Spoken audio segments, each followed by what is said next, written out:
few years ago, Pastor Randy and I went to the Democratic Republic of the Congo, visited an area devastated by many years of war. And one day we got up real early, about 5 a.m., traveling to churches. Matter of fact, we didn't get back till 2 o'clock the next morning, so it was a long day driving.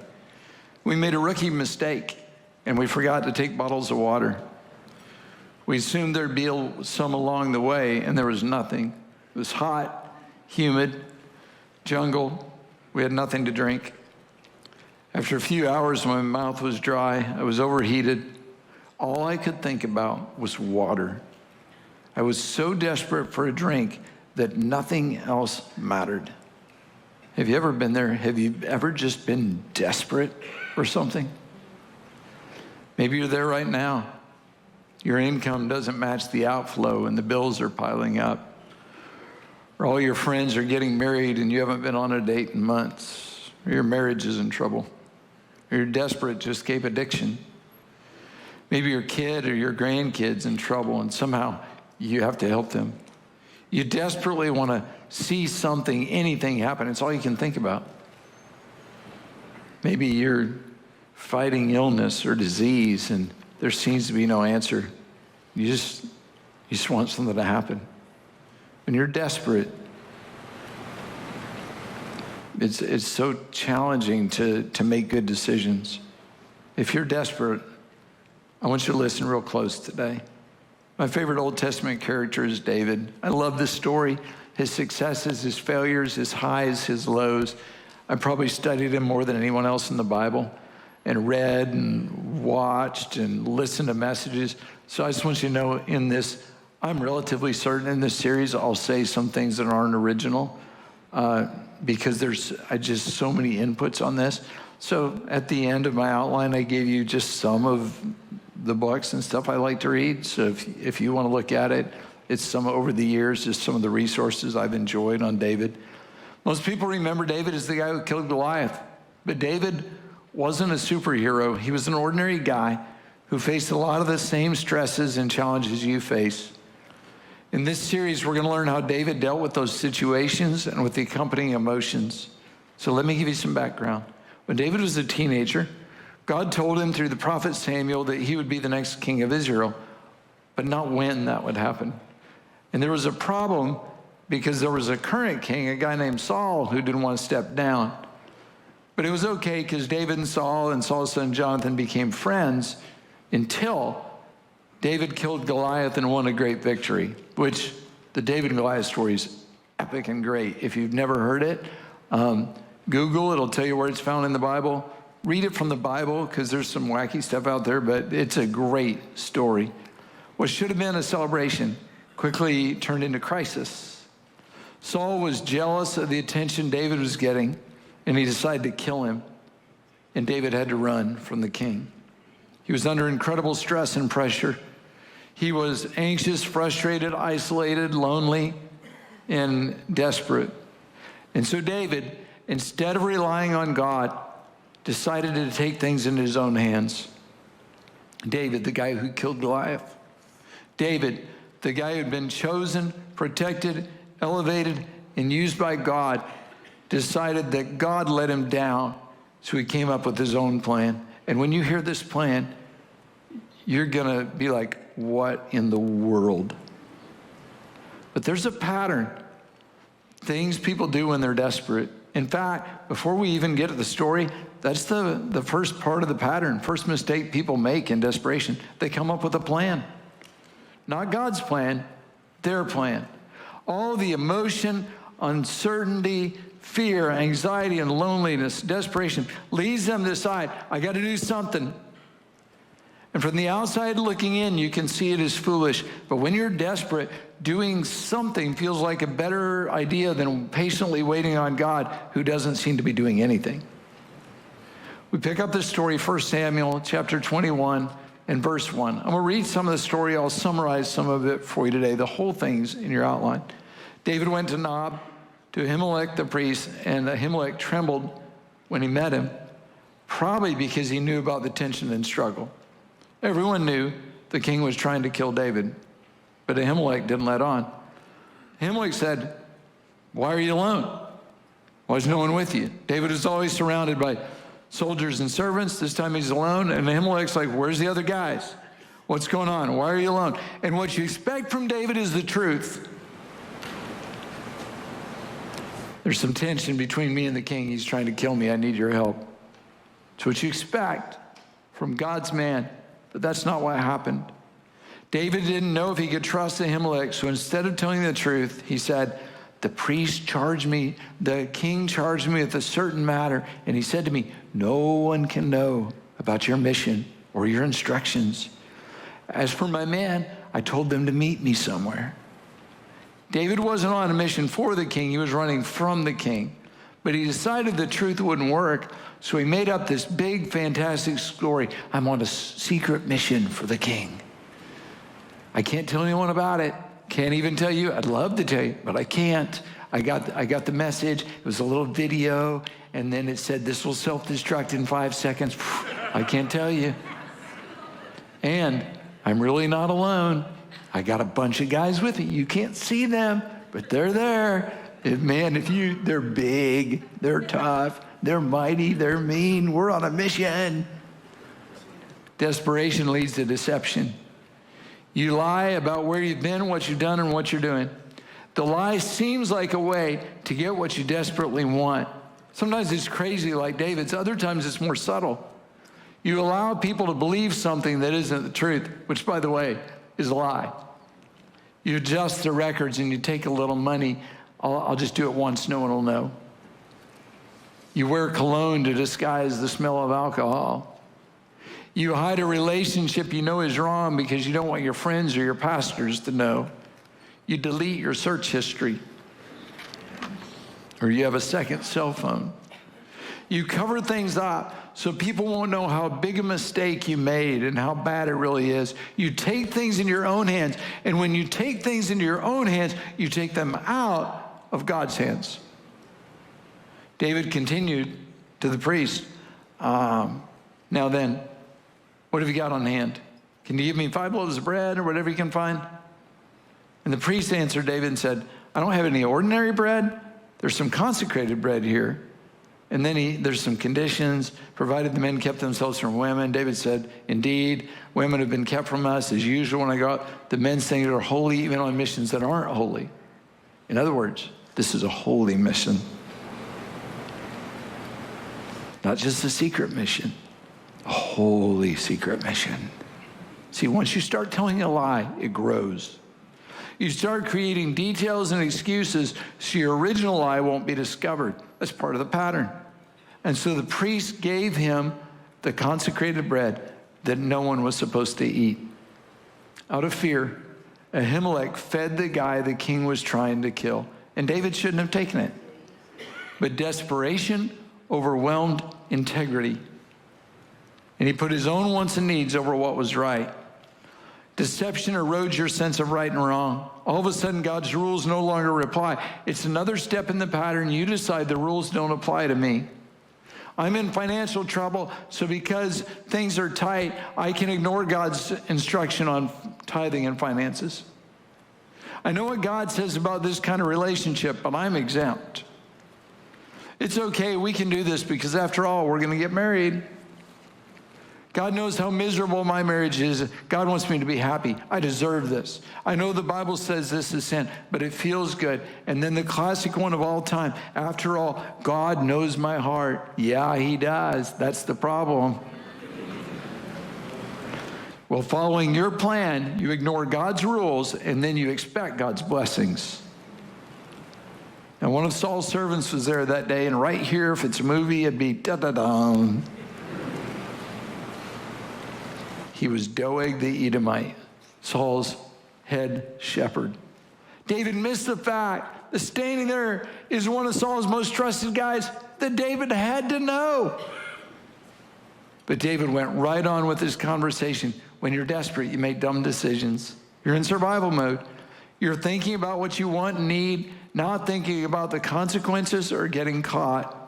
Again, from the outside looking in, we want to say, David, don't do it. Don't make the mistake. It's unbelievable the things people do when they're desperate. You ignore the fact you're an addict and you decide drinking is okay because that won't affect me like drugs. I can handle this. You cheat on your wife with her best friend. You eat to cover guilt and shame.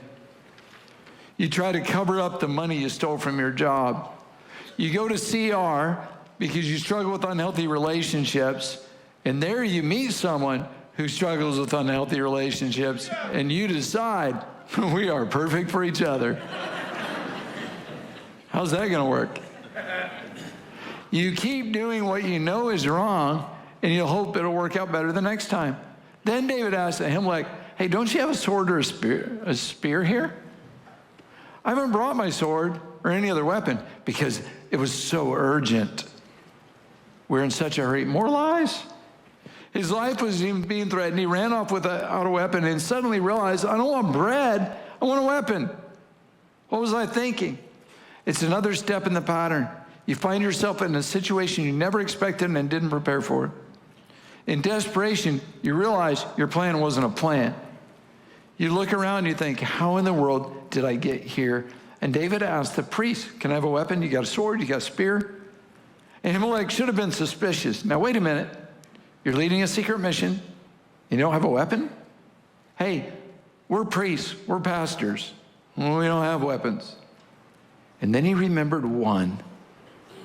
And he told David, the sword of Goliath the Philistine, whom you killed in the valley of Elah, it's here. And if you want it, take it. There's no other sword here but that. What a coincidence. The sword of Goliath, whom David killed when he was following God's plan and filled with God's power, was right there. David completely missed the significance of the moment and said, there's none like it, give it to me.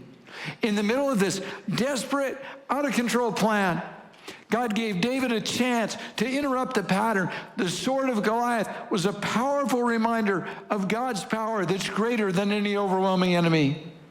It was a reminder that when David was just a teenager, God used him to defeat an enemy who carried that sword. It was a reminder that even when you think you're alone, even when it looks like there's no way out, even when it looks like you're outmanned and overwhelmed, you are not alone because I am your God and I am with you. If you've read the story, you might remember it. When Goliath held that sword, he walked down into a valley. There's soldiers on both sides. He threatened David. David stood there, teenage boy, listened to the threats. And then he looked at Goliath and said, one of my favorite speeches in the whole Bible, you come against me with sword and spear and javelin, but I come against you in the name of the Lord Almighty, the God of the army of Israel, whom you have defied. And then David said something so powerful. He said, all those gathered here will know it is not by sword or spear that the Lord saves, for the battle is the Lord's. Powerful. Powerful words, apparently forgotten. David picked up the same sword that couldn't save Goliath and decided now it would save him. David took the sword that was defenseless against the power of God and thought, now I got a shot. I got a sword. God gave David a reminder to get back on his plan, and David missed it. It's another part of the pattern. You forget what God has done in the past, and you ignore God's voice. And the Lord would say to you, do you remember when I delivered you from financial situation? I'm the same God. Do you remember when I set you free from addiction? I'm still here. Do you remember when I helped you escape that relationship? Do you remember what your life was before me? Do you remember having no peace and no joy? Do you remember that? Still me. Wise up. This is your chance. Turn around. Change course. I'm the same God. Nothing has changed. And David missed it. He picked up Goliath's sword, and that day David fled from Saul and went to Achish, king of Gath. And when you read that, if you know the story, you're like, you did what? Because Gath is where Goliath was from. The people there, the Philistines, were Israel's top enemies. David went to the exact wrong people in the exact wrong place. It was crazy and desperate. Now he took Goliath's sword, the guy he killed, into Goliath's hometown. David decided to go to people who didn't believe in the God he was ignoring.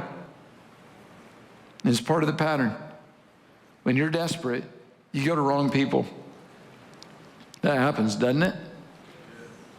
How many times have you seen desperate people go to the exact wrong people who, instead of helping them get out of trouble, lead them further into trouble? You can relax. I'm not going to call your names. You're welcome. But addicts go to other addicts. Alcoholics go to the bar. People go back to their dysfunctional, unhealthy relationship. People who are struggling in their marriage get advice from their friends who've been divorced multiple times. People who are in trouble financially in business go into business with other people in trouble financially. When two people both disobeying God with their money work together, how do you think that's going to work out? You run to people who don't know God, love God, or have your best interests at heart because you're desperate. You end up in toxic, damaging relationships. It's foolish. David ran to the enemy. He ran to the Philistines. And the servants of Achish, the king, said to him, hey, isn't that David? Isn't that the one they sing about? Saul's slain his thousands, David his tens of thousands. Wait a second. Look, isn't that our number one enemy? Isn't that the guy who killed Goliath? And now he's here. David took these words to heart and is very much afraid. He killed Goliath. Now he's afraid of the king because when he killed Goliath, God was on his side. Now he was on his own. So then I want you to see David's plan. This is the part you're just like, what in the world? So he pretended to be insane in their presence. While he was in their hands, he acted like a madman, making marks on the door of the gate. In other words, he's scratching and clawing the gate and letting saliva run down his beard. He's spitting and letting it run down his beard.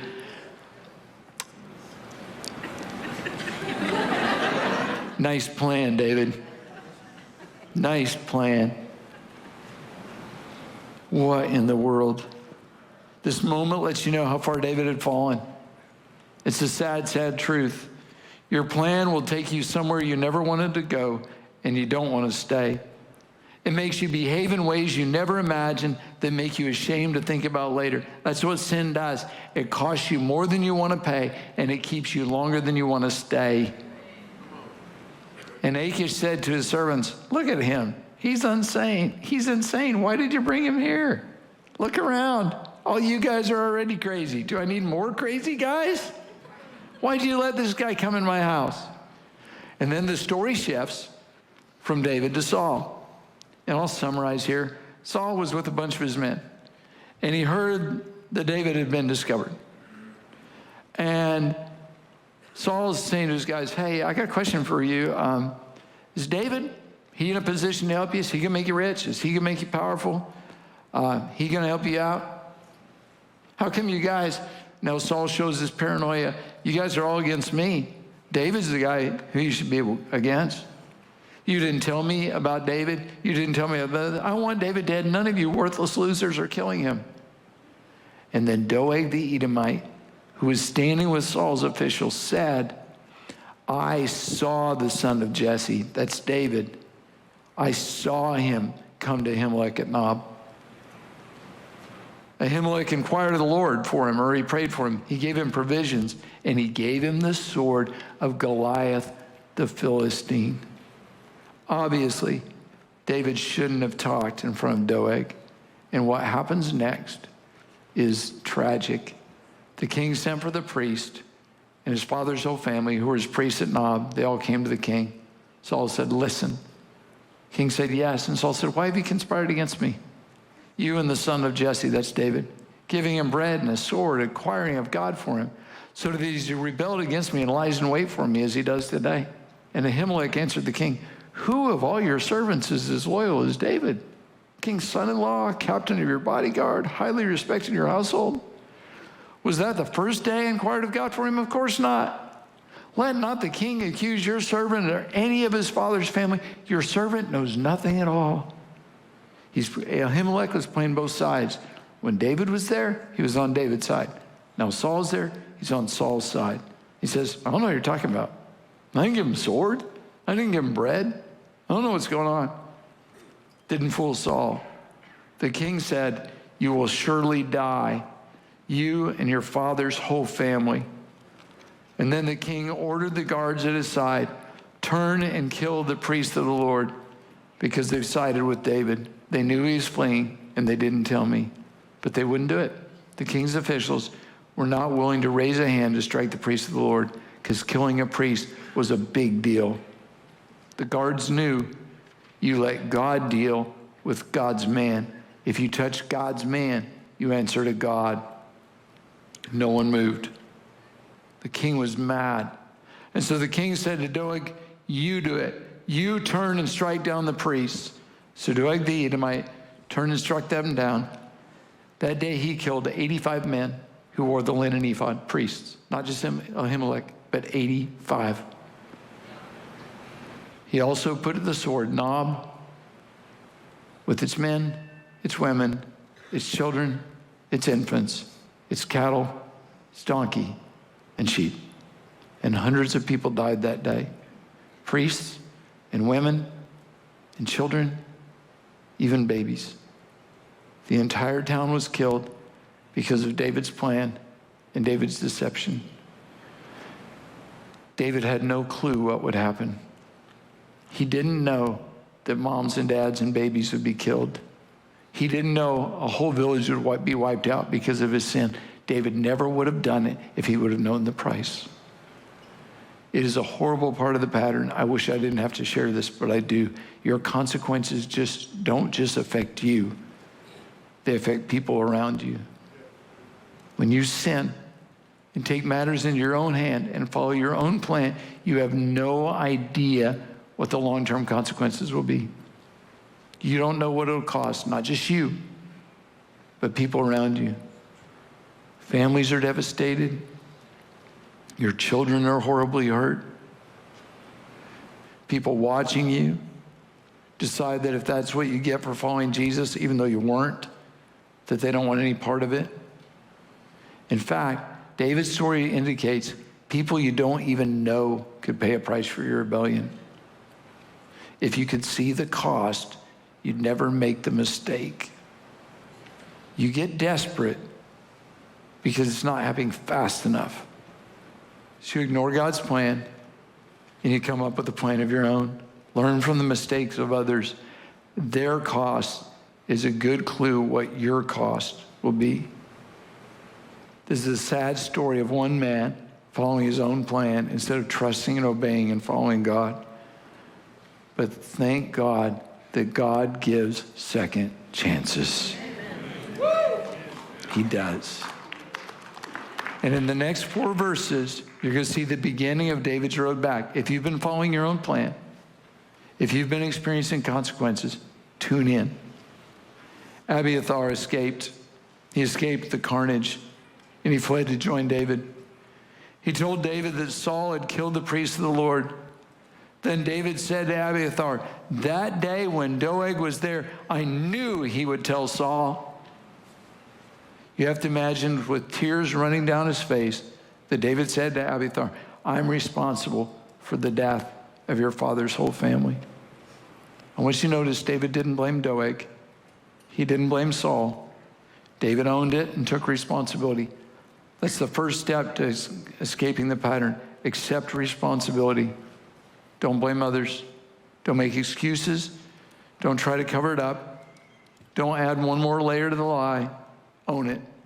Own your mistakes and the failures and the consequences. In the Bible, that's called confessing. David said to Ahimelech's son, stay with me. Don't be afraid. The one who's seeking your life is seeking mine too. You'll be safe. And David took care of Ahimelech's son for the rest of his life. David couldn't erase the consequences, but David did what he could for who he could. If you want to escape the pattern, make amends. Make a list of the people you've harmed and do whatever you can to make it right. Listen, you need to confess. You need to confess to God. You need to stand. You need to kneel. You need to say, God, I own it. I did it. Forgive me. But all too many times you confess to God and then you don't go fix all the problems you caused. You confess to God, I was a gossip, and then you don't go fix it with all the people you gossip to. You got to do both. And if you'll confess and make amends, make a list of people you've harmed, do whatever it takes to make it right, you're beginning to move beyond your mistakes. I plead with you. If you recognize some of these mistakes in your life, break the pattern. Stop now. Some of you experience the same things over and over again. Break the pattern. Learn the lesson. When you take things into your own hands, when you decide your plan is better than God's plan, it is so predictable what will happen. It's not just in David's life, but I see this over and over as I talk to people. These same mistakes, same steps, break the pattern. And I want to pray for you today. I want to pray for you if you're desperate, in a desperate situation. Because when you're desperate, it is so easy to decide, I got to come up with a plan. I got to deal with this. I want to pray for you if you're desperate. And I want to pray for you if you see yourself in this pattern and you recognize it and you say, Pastor Rod, I got to break it. I got to get out of this. Would you bow your heads with me? First, I want to pray for the desperate. If you're in a desperate situation and you don't see a way out, you don't see what to do, I want to pray for you. If that's you, would you just raise your hand? We're going to pray. We're going to pray for desperate people. If you're watching online, hit the button for prayer. Second, I want to pray for you.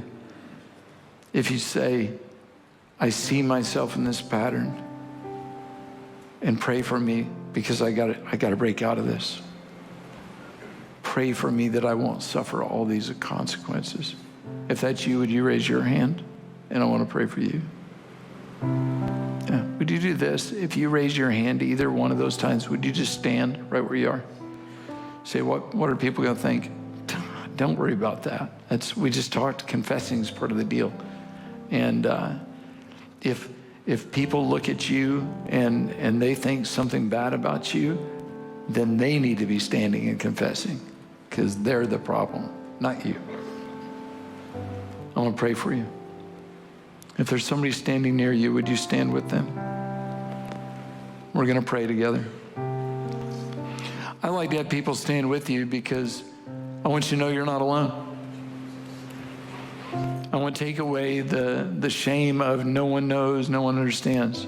We're together. We're family.